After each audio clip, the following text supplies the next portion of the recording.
Save Raja Ampat, save Raja Ampat.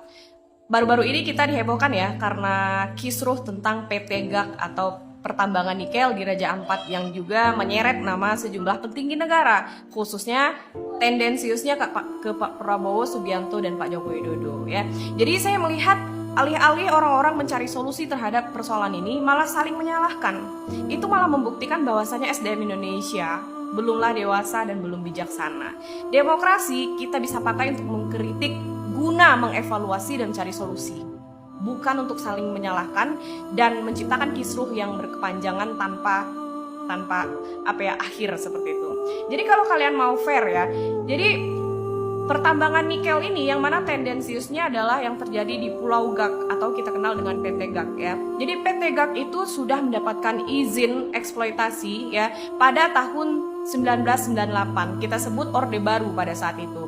Jadi pada era Orde Baru belum ada yang namanya IUP atau izin usaha pertambangan. Yang ada pada saat itu hanya kontrak karya.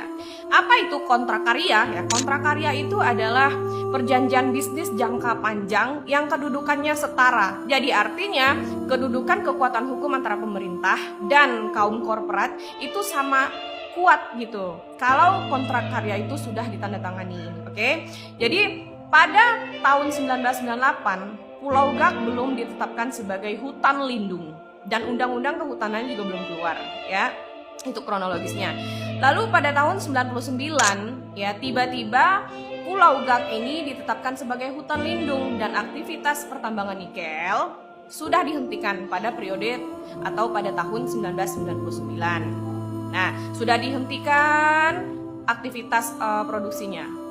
Lalu pada tahun 2004 di bawah kepemimpinan Ibu Megawati Soekarno Putri terbitlah Kepres nomor 41 2004 yang mana isi Kepres ini memberikan pengecualian terhadap PT GAC ini. Lalu PT GAC ini tetap diperbolehkan mengeksploitasi atau menambang nikel di Pulau GAC itu. Dan ini juga landasannya adalah kekuatan hukum kontrak karya yang telah dia dapatkan sebelumnya di Orde Baru atau pada periode 1998. Nah, jadi tentu saja Megawati juga memiliki dilema antara mengeluarkan Kepres ini. Namun perlu digarisbawahi bahwasannya sampai saat ini ya Kepres itu belum dibatalkan. Yang menjadi landasan legalnya penambangan PT Nikel itu di Pulau GAC itu memang dasarnya adalah Kepres yang dikeluarkan oleh Ibu Megawati Soekarno Putri.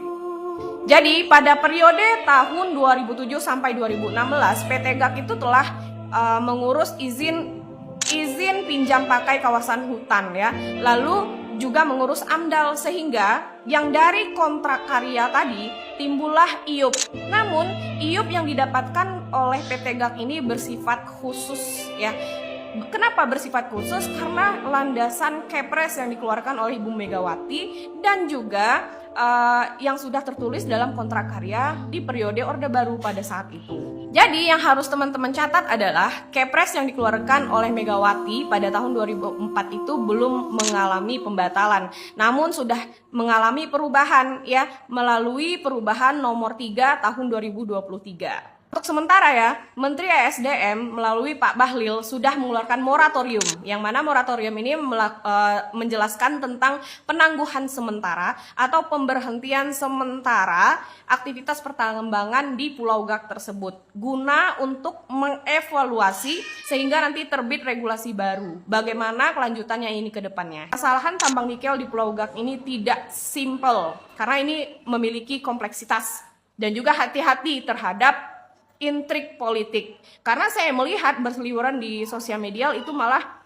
kelihatannya mendegradasikan Partai Gerindra dan juga Pak Prabowo Subianto ya, agar kemudian dipakai sebijak mungkin informasi yang sudah saya berikan. Dan juga keputusan Menteri ESDM sudah dikeluarkan, marilah kita tetap kawal ke depannya.